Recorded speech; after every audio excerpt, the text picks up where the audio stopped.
வருகிற 2026ஆம் ஆண்டு சட்டமன்ற தேர்தலில் எடப்பாடி பழனிசாமி தலைமையிலான அதிமுகவுடன் பாரதிய ஜனதா கட்சி கூட்டணி அமைத்து போட்டியிடுது. தமிழ்நாடு சட்டமன்றத்திற்கு வருகிற மார்ச் மாதம் தேர்தல் நடைபெறலாம் என்ற சூழ்நிலை நிலவிட்டு இருக்கு. எனவே தேர்தலுக்கு இன்னும் 5 மாதங்கள் தான் இருக்கு.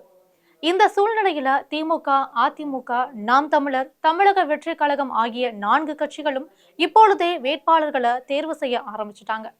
ஒவ்வொரு கட்சியும் தனித்தனி ஆலோசனை குழுக்களை அமைத்து திரைமறைவுல வேட்பாளர் பட்டியல்களை தயாரித்து வரும் சூழ்நிலையில பாரதிய ஜனதா கட்சியை பொறுத்தவரையில 40 தொகுதிகளில் போட்டியிட விரும்புறாங்க. இது தொடர்பா பாஜக மேலிட தலைவரும் உள்துறை அமைச்சருமான அமித்ஷா எடப்பாடி பழனிசாமியிடம் பேசி வந்துட்டு இருக்காரு. எடப்பாடி பழனிசாமியும் இதற்கு சம்மதம் தெரிவிப்பார்னு சொல்லப்படுது. இந்த சூழ்நிலையில எந்தெந்த தொகுதிகளில் பாரதிய ஜனதா கட்சிக்கு வெற்றி வாய்ப்பு இருக்கு, யார் யார வேட்பாளரா நிறுத்தலாம் என்பது குறித்து தமிழக பாரதிய ஜனதா கட்சி மட்டுமில்லாம தனியார் நிறுவனம் ஒன்றின் மூலமாகவும் வேட்பாளர் தேர்வு நடைபெற்று இருக்கு. பெரும்பாலும் சாதி வாரியாக வேட்பாளர்களை நிறுத்தினால் பாரதிய ஜனதா கட்சிக்கு வெற்றி வாய்ப்புகள் அதிகம் இருப்பதா அந்த தனியார் நிறுவனம் அமித்ஷாவிடம் கருத்து தெரிவிச்சிருக்காங்க. இது தவிர 25 தொகுதிகளில் யார் யார வேட்பாளரா நிறுத்தலாம் என்ற பட்டியலும் தரப்பட்டிருக்கு.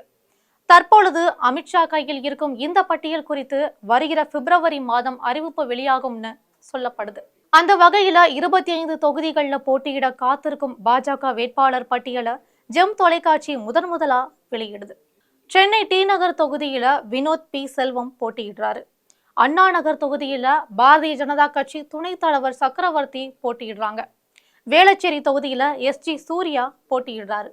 கொங்கு மண்டலத்தை பொறுத்த வரையில கோவை தெற்கு தொகுதியில வானதி சீனிவாசன் போட்டியிடுறாங்க. தென் மாவட்டங்களை பொறுத்தவரையில் மதுரை தெற்கு தொகுதியில சௌராஷ்டிரா இனத்தை சேர்ந்த கே சீனிவாசன் போட்டியிடுறாரு. இவர் முன்னாள் பாஜக மாவட்ட தலைவராகவும் பணியாற்றியவர். இதே போல மதுரை வடக்கு தொகுதியில முக்குளத்தோர் ஆதரவு பெற்ற திருமாறன் ஜி போட்டியிடுறாங்க. திருநெல்வேலி தொகுதியில பாஜக மாநில தலைவர் நயினா நாகேந்திரன் போட்டியிடுறாரு. நாங்குநேரி தொகுதியில நாடார் இனத்தை சேர்ந்த தமிழிசை சவுந்தரராஜன் போட்டியிடுறாரு. விளவங்கோடு தொகுதியில விஜயதாரணி போட்டியிடுறாரு. இதே போல நாகர்கோவில் தொகுதியில நாடார் இன செல்வாக்கு பெற்ற எம்.ஆர். காந்தி போட்டியிடுறாரு. கிணத்துக்கடவு தொகுதியில வசந்தராஜன் போட்டியிடுறாரு. திருப்பூர் தெற்கு தொகுதியில ஏபி முருகானந்தம் போட்டியிடுறாங்க. ஈரோடு கிழக்கு அல்லது மொடக்குறிச்சி தொகுதியில ஜி.கே. நாகராஜன், அரவக்குறிச்சி தொகுதியில செந்தில்நாதன் போட்டியிடுறாங்க. வேலூர் தொகுதியை பொறுத்தவரையில கூட்டணி கட்சியை சேர்ந்த ஏசி சண்முகத்திற்கு வாய்ப்பு தரப்பட்டிருக்கு. கேவி குப்பம் தொகுதியில பட்டியல் இனத்தை சேர்ந்த கார்த்தியாயினி போட்டியிடுறாங்க. இதே போல ராசிபுரம் தொகுதியில பட்டியல் இனத்தை சேர்ந்த விபி துரைசாமி வாய்ப்பு தரப்பட்டிருக்கு. திருச்செந்தூர் அல்லது தென்காசி தொகுதியில நடிகர் சரத்குமார் போட்டியிடுவார்னு சொல்லப்படுது. பேராவூரணி தொகுதியில கருப்பு முருகன் தேர்தல் களத்தில் குதிச்சிருக்காரு. பரமக்குடி தொகுதியை பொறுத்தவரையில பார்க்கும்போது தேவேந்திர குல வேளாளர் ஆதரவு பெற்ற பொன் பால கணபதி வேட்பாளரா நிறுத்தப்பட்டிருக்காரு. வட மாவட்டங்களை பொறுத்தவரையில நெய்வேலி தொகுதியில வன்னியர் செல்வாக்கு பெற்ற அஸ்வத்தாமன் போட்டியிடுறாரு. பாரதிய ஜனதா கட்சியின் முன்னாள் தலைவரான அண்ணாமலை விருப்பப்பட்ட தொகுதியில நிற்கலாம்னு பாஜக மேலிடம் முடிவெடுத்து இருப்பதா சொல்லப்படுது.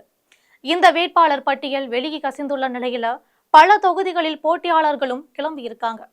இது தொடர்பாக அவர்கள் நயினா நாகேந்திரன் தங்களுக்கு தொகுதி ஒதுக்கி தரப்பட வேண்டும் என சிபாரிசு செய்ததா சொல்லப்படுது. இதற்கிடையே சீமான் தலைமையிலான நாம் தமிழர் கட்சியிலும் வேட்பாளர்கள் பட்டியல் தயாராகியிருக்கு. சாதி ஒழிக என்று பேசி வரும் நாம் தமிழர் சீமான் இந்த முறை சாதி ரீதியில் வேட்பாளர்களை முடிவு செய்திருப்பதா தகவல் வெளியாகியிருக்கு. எந்தெந்த தொகுதிகளில் எந்தெந்த ஜாதிகள் அதிகம் இருக்கிறதோ அது தொடர்பாக வேட்பாளரை நிறுத்த வேண்டும் என திட்டமிட்டு 234 தொகுதிகளுக்கும் அவர் வேட்பாளர்களை தேர்வு செஞ்சிட்டாங்க. வருகிற பிப்ரவரி மாதம் 7ஆம் தேதி திருச்சியில் நாம் தமிழர் கட்சி மாநாடு நடைபெற இருக்கு. இந்த மாநாட்டில் 117 ஆண் வேட்பாளர்கள், 117 பெண் வேட்பாளர்களை அவர் அறிமுகம் செய்கிறார். இதில் பிரமாண குலத்தை சேர்ந்த 5 பெண் வேட்பாளர்களும் இடம்பெறாங்க.